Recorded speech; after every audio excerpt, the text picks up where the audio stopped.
Kothamangalam Mar അത്തനാഷ്യസ് engineering കോളേജിൽ 3ാം വർഷ civil engineering വിദ്യാർത്ഥിയും അരുണാചൽ പ്രദേശ് സ്വദേശിനിയുമായ മിച്ചി മെർപ്പു താമസ സ്ഥലത്ത് ജീവനൊടുക്കിയ സംഭവത്തെ തുടർന്ന് ക്യാമ്പസിൽ വിദ്യാർത്ഥി പ്രതിഷേധം ആളിപ്പടരുകയാണ്.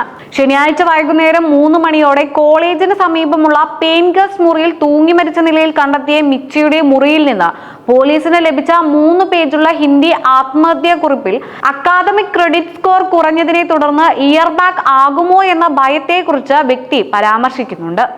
MA കോളേജ് ഓട്ടോണോമസ് പദവിയുള്ള സ്ഥാപനമായതിനാൽ അടുത്ത വർഷത്തേക്ക് പ്രവേശിക്കാൻ 22 ക്രെഡിറ്റ് സ്കോറാണ് അക്കാദമിക് കൗൺസിൽ നിഷ്കർഷിച്ചിരിക്കുന്നത്.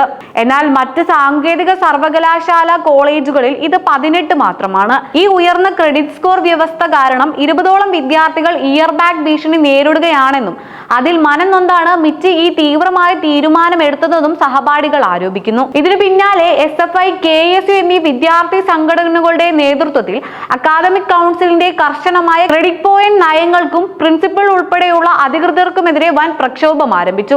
ആത്മഹത്യക്ക് കാരണക്കാരായ പ്രിൻസിപ്പൽ, ഡീൻ, HOD എന്നിവരെ അന്വേഷണം പൂർത്തിയാകും വരെ സ്ഥാനത്ത് നിന്ന് മാറ്റി നിർത്തുക, മരണപ്പെട്ട മിച്ചിയുടെ കുടുംബത്തിന് അർഹമായ നഷ്ടപരിഹാരം ഉറപ്പാക്കുക, CA പരീക്ഷകളുടെ ഉയർന്ന ഫീസ് കുറയ്ക്കുകയും പരീക്ഷകൾ പുനഃക്രമീകരിക്കുകയും ചെയ്യുക, അനാവശ്യമായ ഇയർ ബാഗ് സമ്പ്രദായം പൂർണ്ണമായും പിൻവലിക്കുക തുടങ്ങിയ പ്രധാന ആവശ്യങ്ങളാണ് വിദ്യാർത്ഥികൾ മുന്നോട്ട് വെച്ചത്.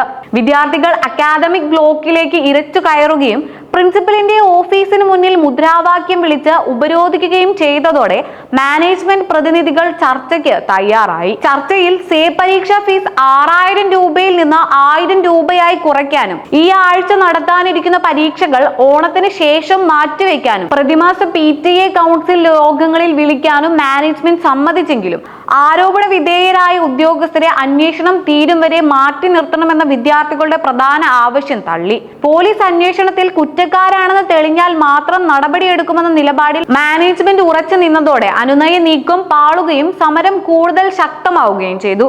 സംഭവത്തിൽ ഉന്നത വിദ്യാഭ്യാസ വകുപ്പും അന്വേഷണത്തിന് ഉത്തരവിട്ടിട്ടുണ്ട്. നിലവിൽ പോലീസിന്റെയും മുതിർന്ന നേതാക്കളുടെയും സാന്നിധ്യത്തിൽ മധ്യസ്ഥ ചർച്ചകൾ തുടർന്നു വരികയാണ്.